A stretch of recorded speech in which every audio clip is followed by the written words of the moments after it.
Все свои 40 лет прожил Макар в родной деревне, отлучавшись лишь на службу в армии, да раз они с женой сумели съездить на море. Не понравилось в чужих краях Макару шумно, людей больше, чем муравьев в муравейнике. Все кричат, бегут куда-то по своим делам, а то ли дело дома тишина и покой. Вот бывало, выйдешь поутру и видишь, как сизые облака прямо окрест на горах лежат, окутывая темный лес своим пушистым одеялом. Благодать только картины писать такой красоты, да вот жаль, не обучен Макар этому делу. Зато многим другим вещам с детства обучен. И как в тайге голодным не остаться, как в дождь костер развести, дать непогоду укрыться. Казалось всю жизнь, что про лес Макар знает все, да и он попал как-то в просак. На ровном месте все началось с того, что мужчина собрался на зимнюю рыбалку. А что, зимой в деревне работы не так уж чтобы и много. Чем же еще мужику заняться целый день перед телевизором, лежать да самогон глушить, да не по нраву-то Макару.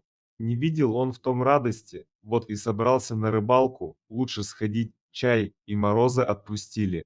На улице уже и солнышко пригревает, видать, весну раннюю пророчит, чего уж молодому да здоровому дома-то сидеть. Собрал Макар свою рыбацкий скарб, закинул рюкзак за плечи, встал на лыжи, да и отправился на реку. Лед там еще толстый, можно без опаски хоть месяц сидеть. Однако не учел Макар, что природа в любой момент может фокус выкинуть. Это у человека все ясно и понятно, и по полочкам разложено, да и у него сбои бывают. А что уж о вольном духе дикого леса говорить, выбрал наш рыбак место у самого леса, хорошо тут, тихо, ни души. Слышно только как нет-нет, да ветка хрустнет, кем-то потревоженная, да вдруг где-то сыщ зарет своим страшным голосом. На что Макару улыбнется врешь, не напугаешь. Зная тебя, задумался Макар о смысле жизни, ожидая очередной поклевки. А где она, жизнь-то? Вроде вчера еще пацаном бегал по этим местам, а сегодня уже все дяди кличут. А дома детишки уже один больше другого, да и волосы уже все чаще седые. Вроде и немного лет уже прожил Макар, а все одним днем кажется, будто обманул кто, посмеялся над ним. Вдруг за спиной беззаботного рыбака послышалось чье-то тяжелое дыхание, холодок пробежал по спине Макара. Кто это может быть? Неужто сам дух лесной к нему пожаловал, потревоженный такими печальными думами? Повернул голову Макар и обомлел, прямо у него за спиной стоял взрослый бурый медведь. А как же? Да, почему же ты не спишь? Тут же появились в его голове вопросы, но Косолапый вовсе не спешил на них отвечать. Да и не так важно это сейчас было, главное, как спастись от голодного хищника, бежать уже было бессмысленно. Да и бесполезно от медведя-то. Все, что угодно, мог себе представить Макар, но никак он не ожидал, что медведя в такую пору встретит. То ли голод его заставил подняться раньше времени, то ли какой гость незваный потревожил сладкий сон хозяина леса. Да только все это на беду Макара. В голове вдруг пронеслись те самые мысли, которые терзали его сознание, указывая на мимолетность жизни. Но сейчас, глядя прямо в пасть голодного медведя, они казались такими глупыми и никчемными, что мужчина вдруг понял, какое это счастье, просто жить, жить обычной, казалось бы, серой жизнью.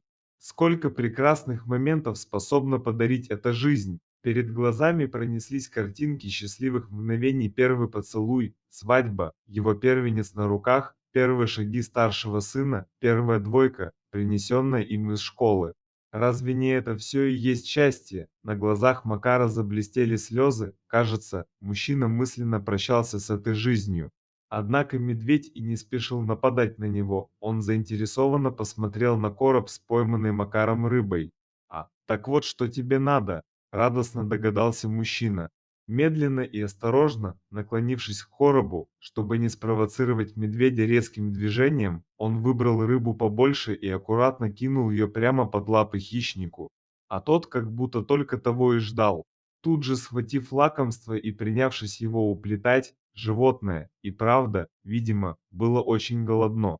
Скорее всего, с осени ему не удалось нагулять достаточно жира, именно поэтому он и проснулся раньше времени.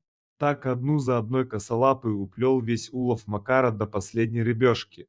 Чтобы не испытывать судьбу, мужчина скормил хищнику и свой собственный обед, который брал наперекус.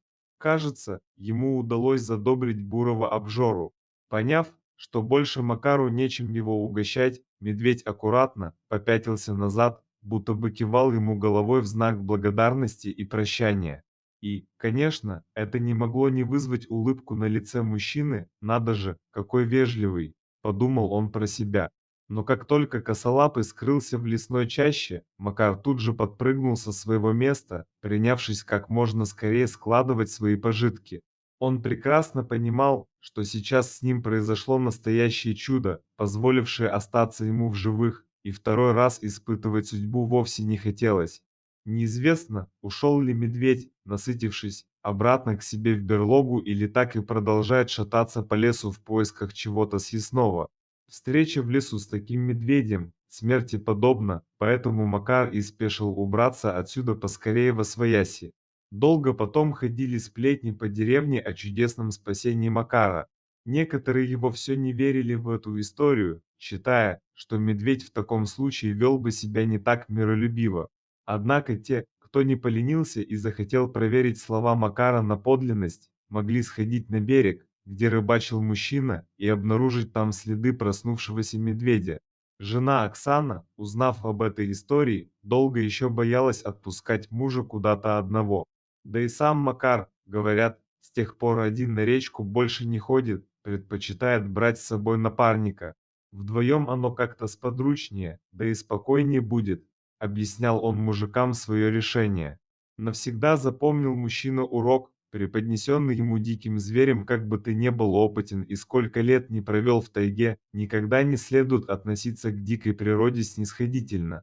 Ошибка может стоить жизни, а дикий зверь– это не забавный пушистик с картинки. Поэтому, приходя на его территорию, нужно быть осторожным и почтительным к местным законам. Крепко запомнив и уяснив эти простые правила, можно надеяться, что тайга примет тебя за своего, разрешив пользоваться своими дарами.